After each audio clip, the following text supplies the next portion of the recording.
Hello everyone, this is Lata Akala. In this video, we are going to study about the third structure in the endomembrane system, that is the lysosomes. Here, these lysosomes are the simple, tiny, spherical sac-like structure which have been scattered throughout the cell. And these lysosomes, they were formed during the process of packaging of Golgi apparatus. So these Golgi apparatus are involved in the packaging process, right? During that process, these lysosomes was formed in the transphase of the Golgi apparatus. And then these are, if you see the structure of the lysosome, they consist of a single membrane structure were seen, and inside this there is a matrix is present. Here this lysosomes was first discovered by Christian de Duve in liver cells. Christian de Duve, he first discovered the lysosomes in the liver cells, and these lysosomes, they contain, inside the lysosome they contain hydrolytic enzyme. Hydrolase enzymes were present, which are the digestive enzymes, which are in acidic condition. The several enzymes examples are lipases, proteases, carbohydrases, nucleases, etc. Here, these lipases will act on the fat, proteases will act on the protein digestion, and carbohydrates will digest the carbohydrates, and finally nucleases digest the nucleic acids like DNA and RNA. And these lysosomes, they are active in acidic pH, that is pH less than 7. So how that pH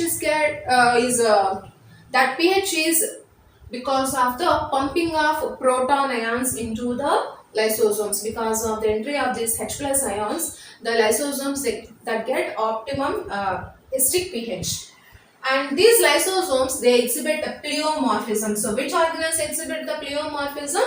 Lysosomes exhibit the pleomorphism, that can change their nature, that can change their shape, and depending upon the morphology, contents present in the matrix, and the functions exhibited by them, the lysosomes have been classified into four groups. They were primary lysosomes, secondary lysosomes, tertiary lysosomes are residual bodies, and finally autophagic vacuoles. These are the four different types of lysosomes. The first one is a primary lysosome. The primary lysosomes are small, newly formed structures. These are vesicle-like, which are seen in the transphase. These are the Golgi apparatus, and this is the transphase, and this is the cis-phase. And in the transphase, we can find these primary lysosomes, and initially these are inactive. They contain digestive enzymes, but which are in the inactive state. And later, second one is the secondary lysosomes. The secondary lysosomes, otherwise called heterophagosomes or digestive vacuoles. So what is another name for the secondary lysosomes? They can be called as heterophagosomes or the digestive vacuoles. For example, here, see here, this is the plasma membrane.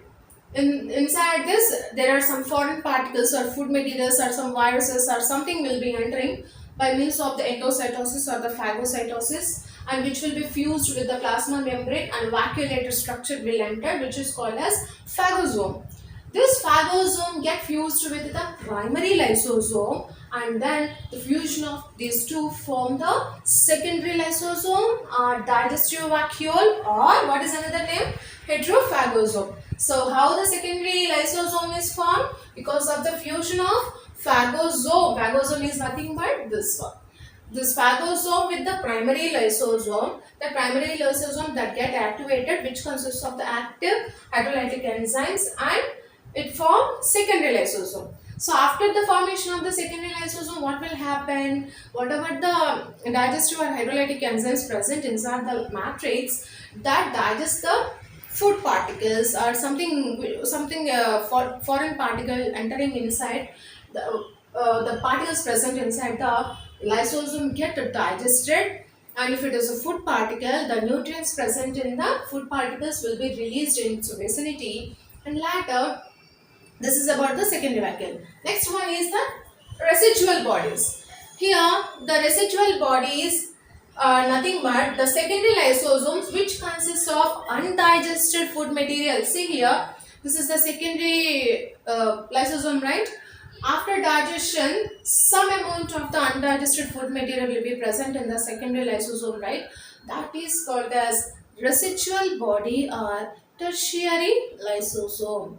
That the tertiary lysosome or residual body that release the undigested waste material out of the cell by the process of exocytosis or effagi or cell vomiting.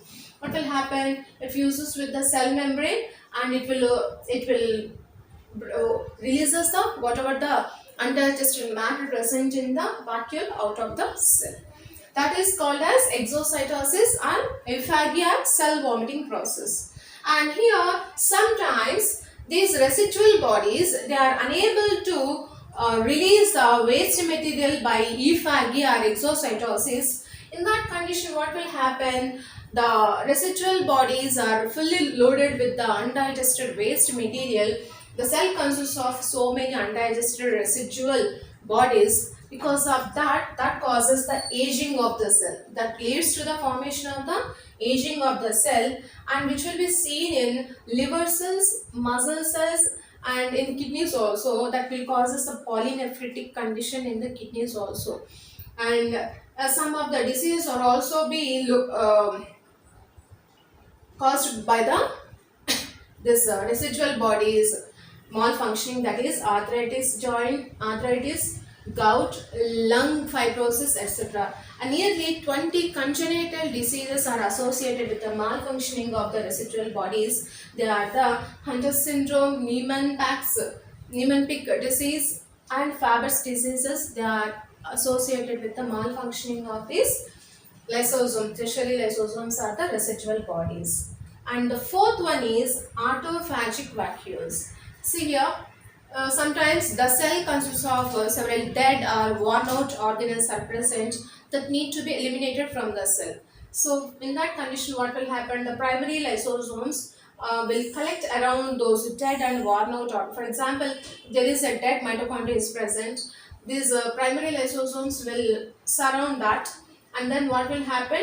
So these primary lysosomes will be collected around the dead or worn out mitochondria, and then that will form the autophagic vacuole. That the mitochondria that get digested, and the waste material will be released out by the exocytosis. And in some time, the cell will becomes old.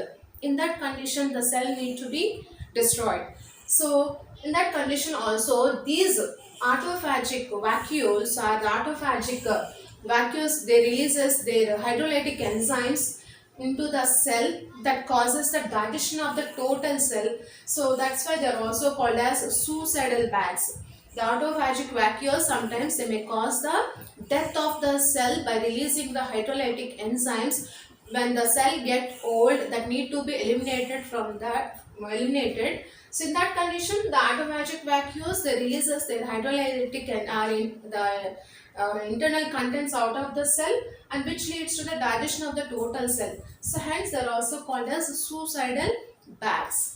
So these are about the different properties exhibited by the lysosomes and the types of lysosome depending upon the nature, morphology, and the matrix type of the matrix present inside this. So with this we have completed the lysosome.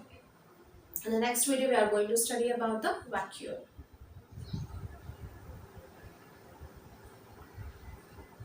Hello everyone. In this video we are going to study about the vacuoles. So the vacuoles are the fourth organelle in the endomembrane system. These vacuoles are the membrane bound space within the cytoplasm is called as vacuole, and inside the vacuole it consists of water, sap, excretory materials, etc. And hence these vacuoles are also called as sap vacuoles. What is another name for the vacuoles? These are also called as sap vacuoles. Within the cell, nearly 90% of the volume of the plant cell is occupied by these vacuoles only. And if you see the membrane present in the vacuole, it is a single membrane which is semi-permeable in nature. It allows only some particles to enter inside. and the membrane present around the vacuole is called as tonoplast. What is the name of the membrane present around the vacuole? It is important. The membrane present around the vacuole is called as tonoplast. By means of this tonoplast, several ions and other molecules will enter into the vacuole against the concentration gradient. If you see this, when compared to the surrounding cytoplasm, inside the vacuole there is a high concentrated number of ions and molecules will be more in number when compared to the cytoplasm.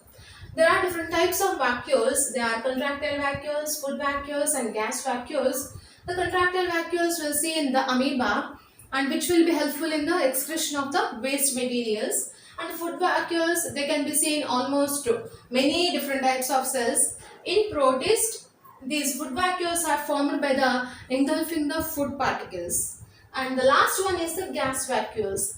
These gas vacuoles are otherwise called as pseudovacuoles, which are seen in the prokaryotes, that is in the bacteria.